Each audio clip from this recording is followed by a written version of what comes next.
We planned children, a home and a lifetime together, and I sacrificed everything just to make her happy. Then one night, I stumbled across the truth that shattered it all. She was never mine, not really, and every promise she made was just a carefully crafted lie. We'd been together 6 years. High school sweethearts turned college survivors turned real adults building something beautiful. She worked double shifts at the hospital to help pay for our wedding while I finished my MBA. Every morning she'd leave coffee and a note on my desk. One day closer to forever, I should have worshipped the ground she walked on. Instead I let Marcus my head during our Thursday night drinks. "Dude, or settling," he'd say, eyeing the bartender with the low top. "Sarah's great and all. But when's the last time felt that spark, that excitement?" The bartender's name was Jess. 23 tattoos, everything Sarah wasn't. She flirted like it was an Olympic sport, and I ate it like a starving man at a buffet. Sarah trusted me completely. Never checked my phone, never questioned late nights. When I said I was studying with classmates, she'd pack me dinner and kiss my forehead. "Work hard, baby." I'm proud of pint. The guilt should have stopped me. Instead it made me angry at her. How dare she be so perfect? How dare she make me feel like such a piece of just by existing? Jess texted me first. "Study break at my place," with a winking emoji. I stared at that message for 20 minutes, Sarah humming in the kitchen as she meal prepped for both of us for the week ahead. I texted back, "On my way," and deleted the thread. Her apartment was everything Sarah's wasn't: messy, impulsive, no wedding magazine stacked neatly on the coffee table. No engagement photos on the walls. No future over everything like a beautiful suffocating blanket. We didn't even make it to the bedroom. Afterward, lying on her couch while she smoked by the window, I felt something I hadn't expected. Not guilt, relief, like I'd been holding my breath for 6 years and finally exhaled. "Seemed different," she said, ash falling onto her bare chest. "Most guys cry after. Or panic. I'm not most guys." "No," she smiled, "or not." I went home to Sarah making wedding favors at our kitchen table. Little white boxes tied with gold ribbon, our initials intertwined. She looked when I walked in and her face lit like Christmas morning. "How was studying?" "Look, I don't know." "Relaxed." "Yeah," I said, kissing the top of her head. "Really good session." That night, she fell asleep curled against my chest, her hand resting over my heart. I lay awake staring at the ceiling, planning when I could see Jess again. The second time was easier.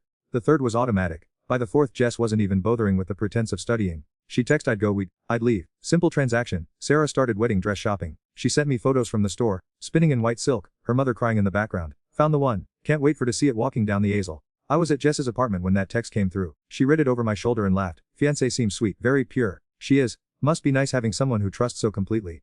Something cold settled in my chest.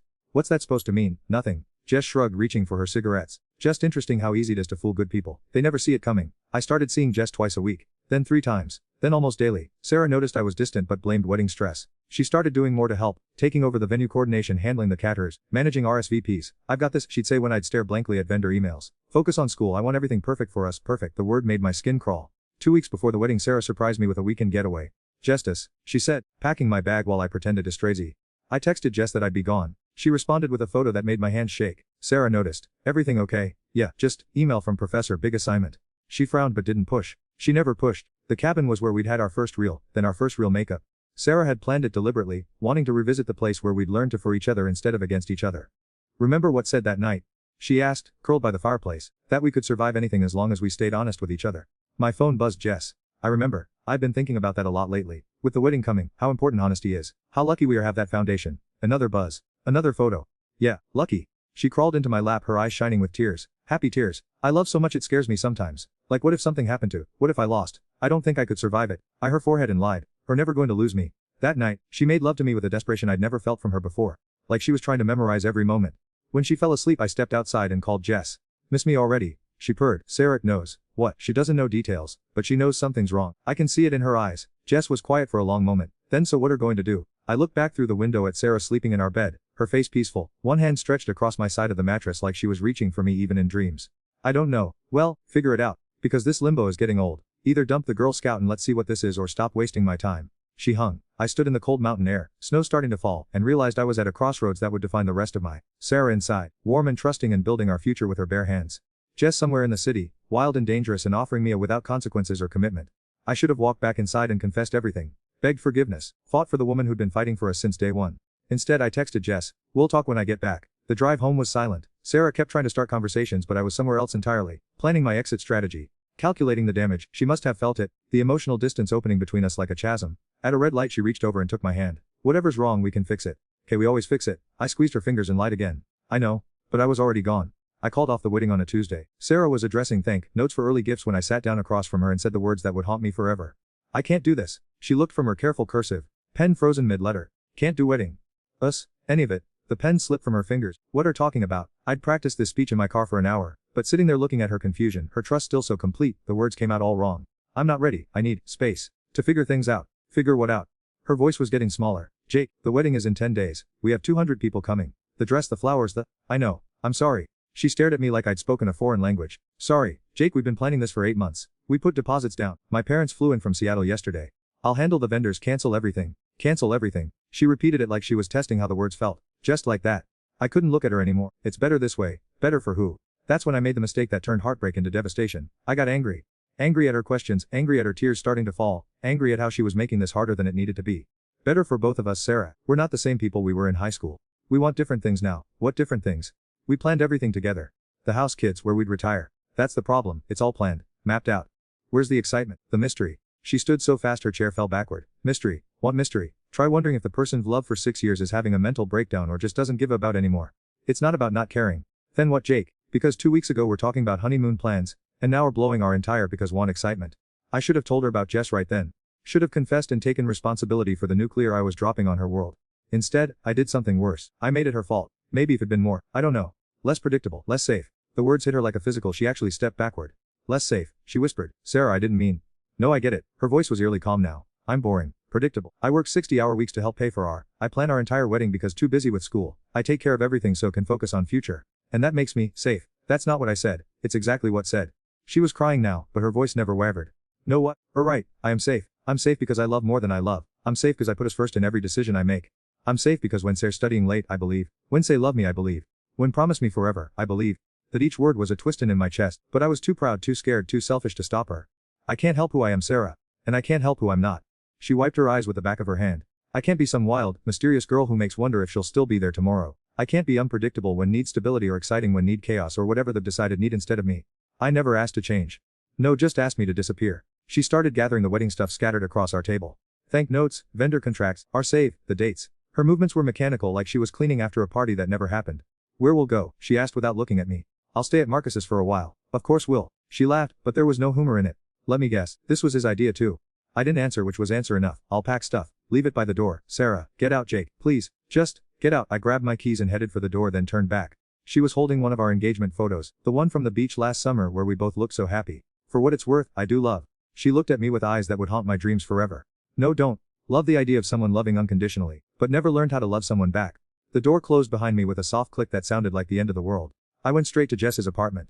Well, she said, opening the door in just a tank top. Freedom looks good on. I told her what happened, expecting sympathy, or she looked almost disappointed. That's it, just ended it.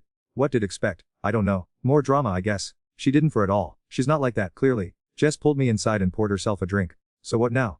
Move in here, we play house. Something in her tone made my stomach twist. I thought that's what wanted. I wanted the thrill of stealing, the challenge. Now available. That's different. Different how? She shrugged. Less interesting. That night, lying in Jess's bed while she slept, I stared at my phone. 17 missed calls from Sarah's mom, 12 from her sister, 3 from the wedding coordinator, 41 text messages I couldn't bring to read. I turned the phone off and tried to sleep. The next morning I went back to the apartment for my stuff. Sarah was gone, but my things were packed neatly by the door like she'd promised. On top of my suitcase was a manila envelope with my name on it. Inside were copies of every vendor contract, every payment receipt, every confirmation email. A spreadsheet breaking down how much money we'd lose canceling everything. At the bottom a handwritten, "Who I called everyone. Told them got cold feet. Saved the humiliation of explaining why I weigh 6 years over a midlife crisis at 26.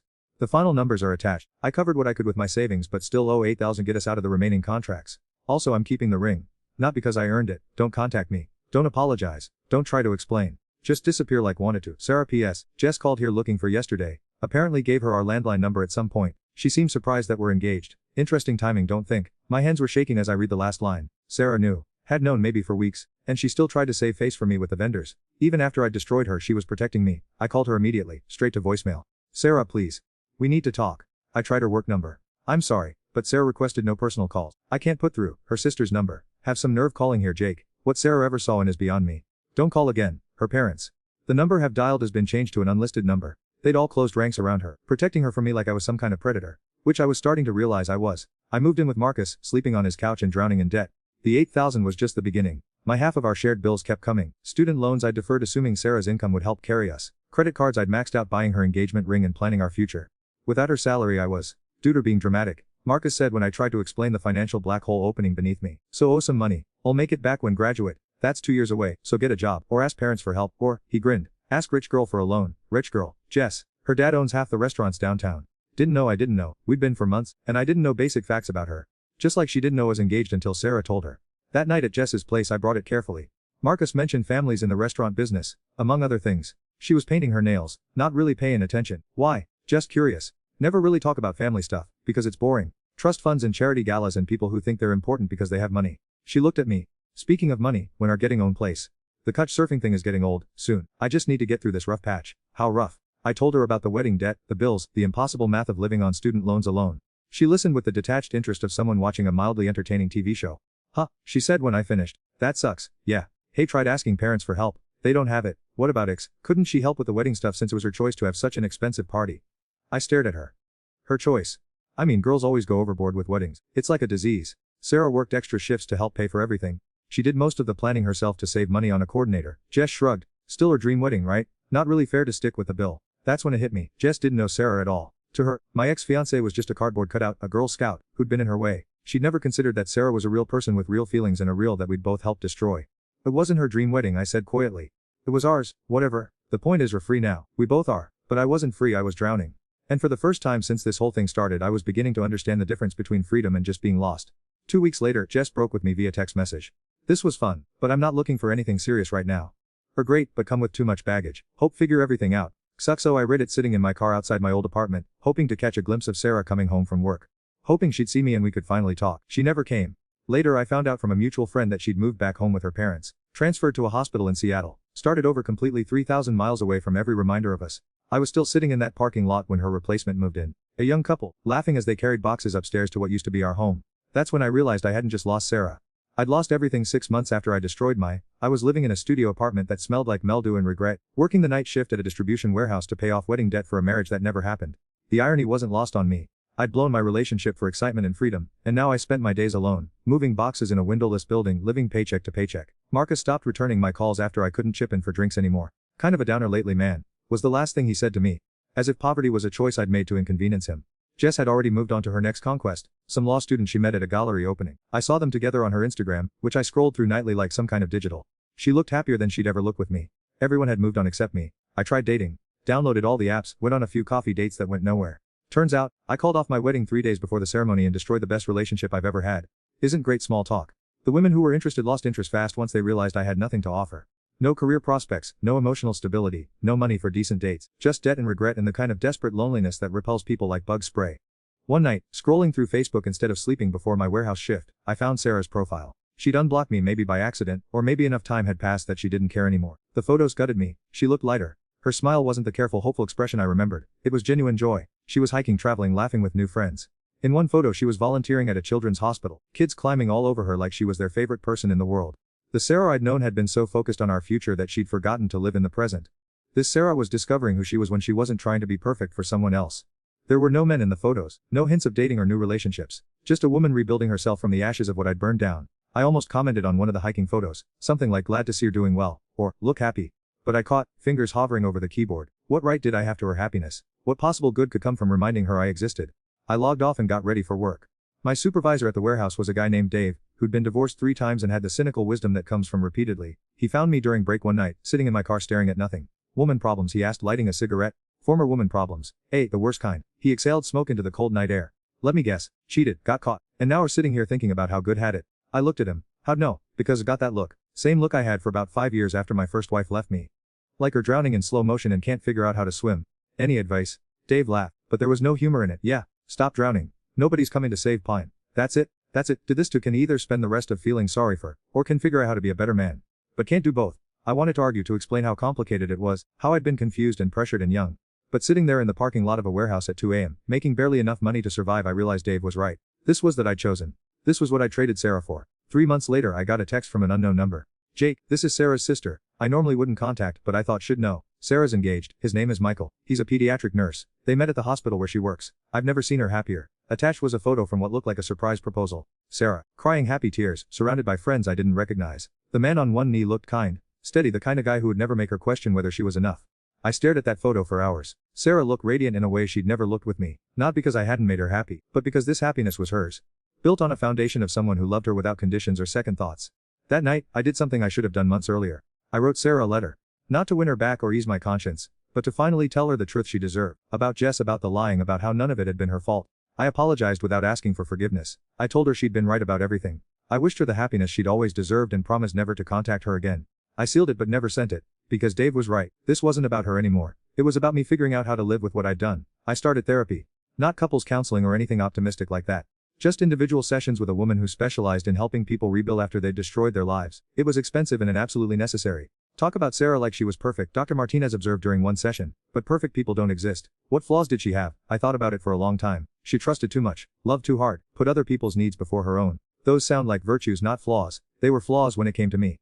A smarter woman would have seen what I was doing, would have protected herself better. So we're angry at her for not being psychic enough to prevent from her. The words hit like a, that's not what I meant, isn't it? Seemed to think her biggest mistake was believing when said loved her. I left that session shaken, not with anger, but with recognition. Even in therapy, even while trying to take responsibility, I was still making it Sarah's fault, still finding ways to blame her for not saving me from. The work got harder after that, Monsieur. I had to confront not just what I'd done but who I was. The entitlement that made me think I deserved both Sarah's devotion and Jess's excitement. The cowardice that made me end a 6-year relationship instead of working on it. The selfishness that convinced me my happiness mattered more than everyone else's. I was 27 years old, and I was finally growing. It took 2 years, but I eventually clawed my way out of the financial hole. Got a better job, moved to a decent apartment, paid off the last of the wedding debt. I dated occasionally but nothing serious. Most women could sense the damage, the work still being done. I was okay with that. I wasn't ready to be trusted with someone's heart again. On what would have been Sarah and my 8th anniversary, I drove to the beach where we'd gotten engaged.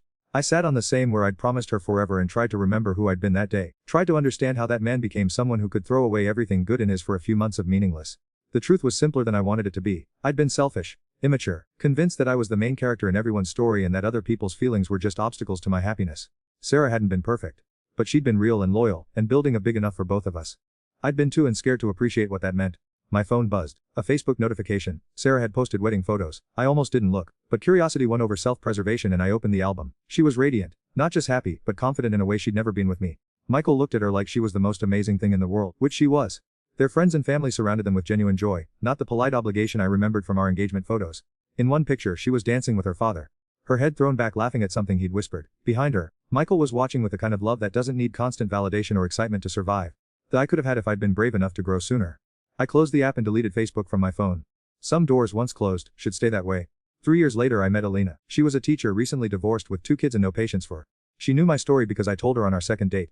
Not to scare her away, but because I'd learned that honesty front saves everyone time. So cheated on fiancé and called off wedding, she said over coffee. That's big confession, among other things. Did learn anything from it? I hope so. She studied me for a long moment. I hope so too. Because my kids don't need another man in their lives who doesn't know how to stick around when things get hard. We took it slow, slower than I would have preferred but as fast as I'd earned. Elena didn't trust easily and I didn't blame her. Trust once broken leaves scars on everyone involved. But we built something real, imperfect, complicated but honest. I learned to love her kids, to show for school plays and soccer games, to be the steady presence I'd never been for Sarah. I learned that real love isn't about excitement or mystery. It's about choosing the same person every day, even when they're boring, even when they're predictable, even when they trust completely and that trust feels heavy. Especially then. Last month, Elena and I got married. Small ceremony, just immediate family. No drama, no debt, no second thoughts, just 2 damaged people who'd learned enough from their mistakes to try again. At the reception, her 8-year-old daughter asked me why I looked sad during the ceremony. I wasn't sad, I told her. I was remembering. Remembering what? Someone a long time ago, someone who deserved better than what I gave her. Still love her. Kids ask the questions adults are too polite to voice. I love who she was. And I'm grateful for who she helped me become. That's weird, she said, then ran off to dance with her brother. Out of the mouths of. I never found out what happened to Jess. Never looked her, never wondered if she ever thought about the lives we'd helped destroy. Some people drift through the world leaving damage in their wake, never stopping to count the cost. I used to be one of them. Sarah sends Christmas cards now. Not to me but to my parents who she still considers family after all these years. They show me the pictures sometimes. Sarah and Michael and their 2 kids, a boy and a girl with their mother's smile. She looks exactly like the woman I'd imagined her becoming when we were 21 and planning our future. Except she built that with someone who deserved it. Someone who never made her question whether she was enough. I'm happy for her. Really, genuinely happy in a way that took years to feel authentic. She got the she wanted, with a man who was smart enough to appreciate what he had. But late at night, when Alina's asleep beside me and the house is quiet, I sometimes think about parallel universes. About the version of this story where I grew sooner. Where I fought for what mattered instead of running toward what sparkled. In that universe I'm the one taking Christmas morning photos with Sarah and our kids. I'm the one she trusts completely because I never gave her a reason not to. I'm the steady man she deserved instead of the selfish boy who broke her heart. But that's not this universe. In this one I'm a man who destroyed the best thing in his because he thought he deserved more than unconditional love. In this one, I learned too late that when someone loves enough to build their entire world around, don't go looking for exits. Guard that love like the precious, irreplaceable thing it is, because most people spend their entire lives searching for what I away on a Tuesday night in a stranger's apartment. The bill always comes due, and the currency is always the same, the look in someone's eyes when they realize we're never worthy of their trust, and the hollow ache that follows forever after, reminding with every heartbeat exactly what it cost to break a good woman's heart.